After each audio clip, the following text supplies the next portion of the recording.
Youth CV Show is an attempt to foster the creativity of young minds by providing a platform to address the issues that concern our society. Ma'am, could you please explain about the challenges and opportunities that are faced by youths in Australia? When you come down to study, and for example, if you come to the university that I teach, our expectation is that you must be able to apply. Thinking strategically, thinking critically, understanding the way the structure or the thesis is to be done as well. Interaction is very high in class. We want more participation from students. You will come into classes, you will listen to the lectures, and you go away. You have to do a lot of fact-finding. You have to prepare your thesis or your submissions or assignments, and you've got to submit that. Often people don't quite understand that when you do research, you can't just copy the person's work and say, I've researched. That's actually plagiarism. So you fail. So we teach you the art, proper art of how do you reference, how do you research, how do you become more an analyst, thinking strategically and thinking analytically. Let's go back to the skilling side of things. As a GM, ex-GM in Australia as well, quite often what you're used to doing, and in other streams, is that you're only doing that function, that responsibility. If it's in the restaurant, you're just serving, then you're only just serving, correct? What is required in all the sectors of the industry is multi-skilling. Okay? Australia is a well-known country for a program of any delivery that is skills-based. According Law does that. Most of the universities are now starting to head that way, where they are having skills attached to what they're teaching.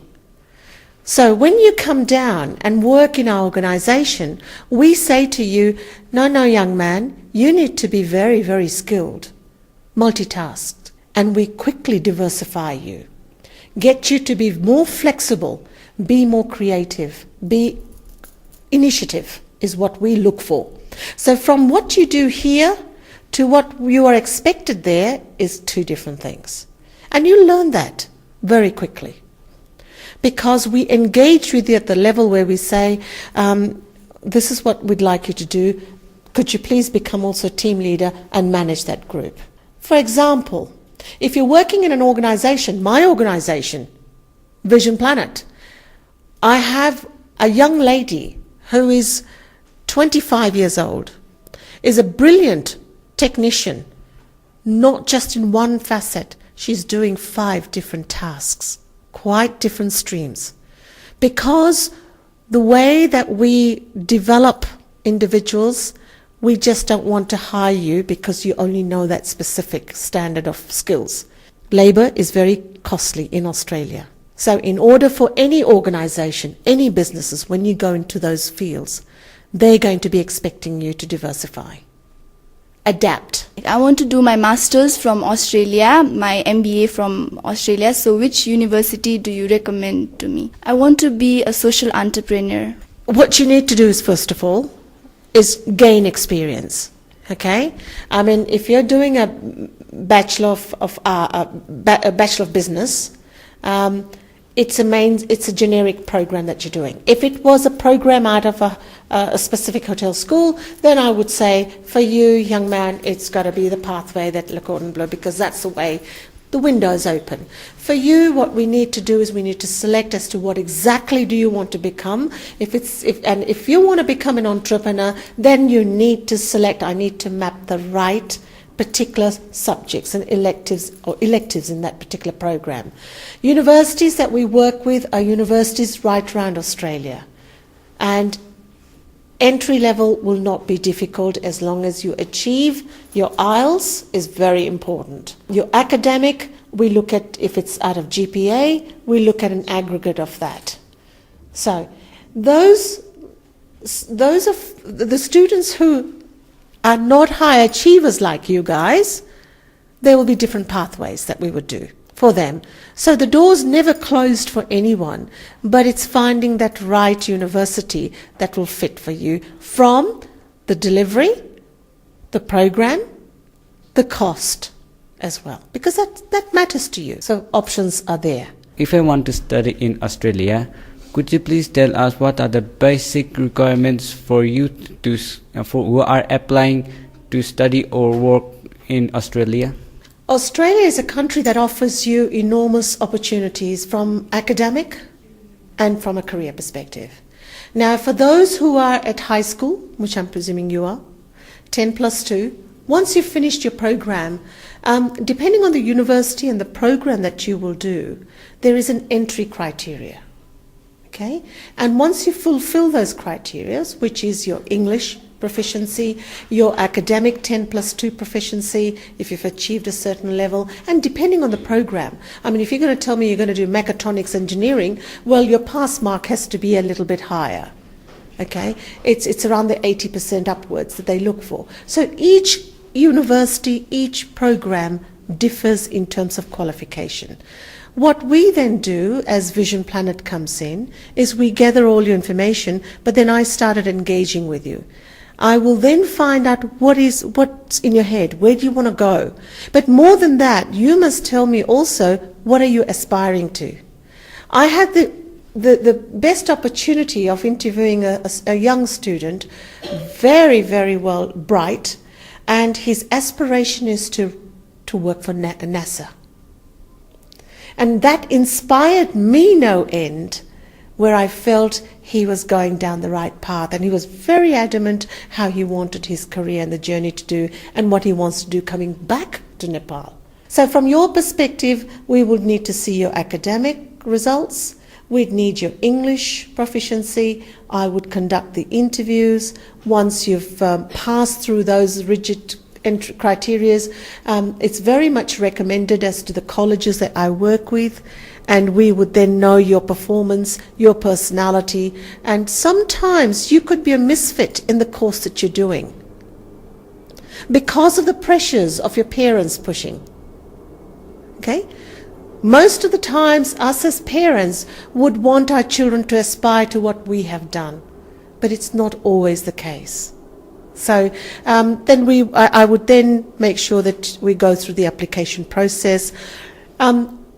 To fulfill the requirements of the university, of the colleges, you must first meet the criteria.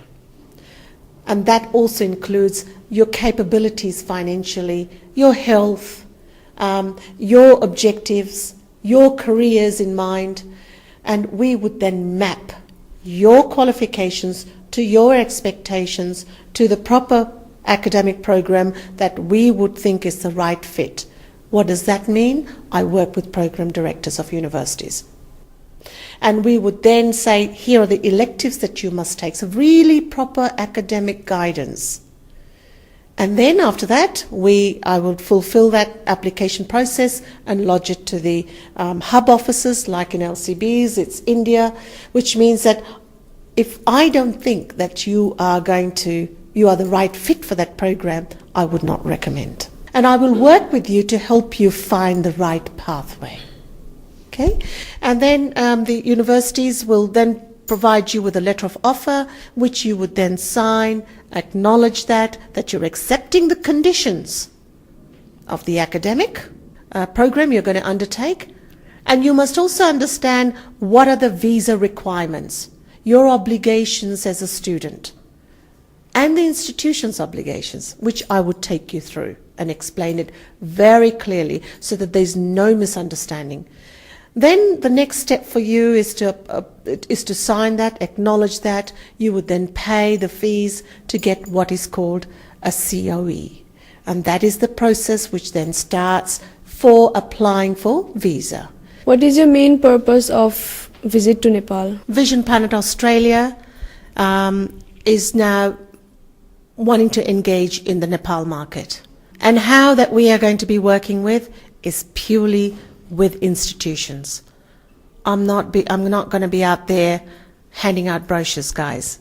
Purely recommendation, because all of us who are in Vision Planet are academics or qualified and certified career counsellors. And what we want to do is we want to engage with the institutions. I'm also lecturing in Australia. We want to be very prestige in the sense of the advice is correct, where recommendations will come to us and we will engage with that student. Trust me, it's not everybody that's going to cut the grade to coming in during the interview process. Okay, so how do we work with you people? I know you know Nepal very well. I understand the system. I understand the culture. I understand the schools and exactly how we should be integrating you into Australia. I lecture in their program. And I've got lecturing commitments throughout the next 2 days, but also at the same time to launch Vision Planet Nepal, so that we can be the best career advice from all aspects. And we do want to engage with your parents, because at the end of the day, I'm a mother. I would like to know that my child is going to be entering the right pathway, rather than just going abroad for the sake of a visa. As globalization takes forces and more, at the moment it's not happening a lot in Nepal, but it will soon, where more international chains come in, the expectations of you is going to be at the management level. How do you add value in your own country? So career mapping, career path is very, very important for you going onwards. You're all high achievers. So your next horizon is, how do I get myself to this level? And if I want to stay there for a little while to gain experience, but then come back and add value to the country that you so deserve to give. In Nepal, about 400 educational consultancy work continuously for providing a platform for supplying the Australian education available to Nepalese students. Yes. And in average, about 1,000 students goes to Australia for their university level education annually. So as you said, you are planning to establish your Vision Planet in Nepal too. So what does Vision Planet aims in Nepal? Does it aims a perfect business, or a proper guidance to needy student? Vision Planet in Nepal is going to be working with academic institutions. Okay? Why? Because it's the academics, it's the institutions who understand those who are not as fortunate as you are. They will recommend as to how we should be assisting them. If you go out there, and as you're telling me, young man, that there's 400 education consultants out there, well, it's any gamble. Our aim is to really be very academic in advising the students, understanding their difficulties, simply, without ill guidance. Ma'am, did you face any problem or been through any struggle or discrimination while setting yourself in Australia? I guess it's a bit different for me, because I was born in the Pacific Islands and I grew up in Australia. So as a little child, not as a little child, but as a young teenager, I went to school in Tasmania. So I've grown up in the system. But even so, and that's a very good question you've asked, and this is going back in the 70s when I was doing this. So Australia was just getting accustomed to multiculturalism. I think at the end of the day, it all comes back onto you as an individual, how adaptive you are. How much can you integrate into the society? And to society is, for me, that stage was school. I don't need to change completely, but I need to be open in interacting with people. Most of the time, the problem is that when people migrate, they tend to stay in groups. They actually don't they don't integrate into the society, because culturally, it is different for you guys going there. So did I face challenges? Challenges are personal challenges that you face. Not from a discrimination perspective, no. Not from a colour perspective, no. If you can show that you can use your initiative, you're able to work within the society, you'll be given every opportunity, as I was given. And I've had the best time growing up. And I say this to all of you youngsters. You have the world out there is your oyster. Wherever you're going to go, strive for the best. Don't compromise. Make sure you get the right advice when you're moving on from an education stream. Why you change your career as a professor from a first female general manager? That's a very good question. Life is a journey. Journey is also something where you need to experience. I felt very strongly that after 18 years being a general manager, I wanted a different exposure. But I was very, very focused that the change that I wanted to make, I wanted it to be in the similar related industry. So what I've practiced all these years, I wanted to preach and guide students properly into their career paths. So with that passion, that drive, the urge to educate myself further, and education never ceases. You know, the journey continues. After you finish the masters, then what? And all this comes with experience. The more experience you have, you find that as you are becoming more learned, you require also the academic knowledge to go hand in hand. So I changed my career because I felt I had done enough.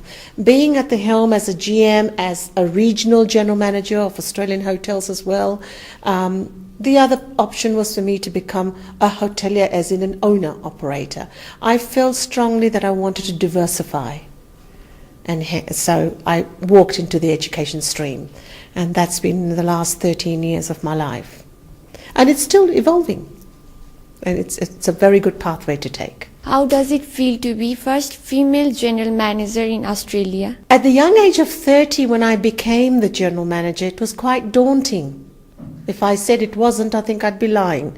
Being a first female, being an Australian, but an Indian descent, I was very proud, and I still am very proud of my heritage. And I will say something on this program, and I've said this to a lot of students. No matter where you're born in life, dil hai Hindustani. And with that belief, and in Australia back in those days, gender was a huge focus, because what Australia wanted to do was raise that bar of equality amongst the gender and address that. I had the best opportunity, being a first female, being different. I had enormous exposure to sitting on various boards of tourism, various boards of academic. So the journey has been quite fascinating and interesting, and one that as a woman, maybe I think it's fair to say this, if the only way you would succeed, either as a man or as a woman, is by having a very supportive family. That I have had from both sides, as in my parents, my in-laws, my son, my husband. And they've always been there because I've been very engaging all my life. I didn't want to just sit in one organization for 50 years. Change is a price to pay, and change is opportunity. We will be back next week with a new episode of Youth TV Show. Till then, have a nice week. Namaste.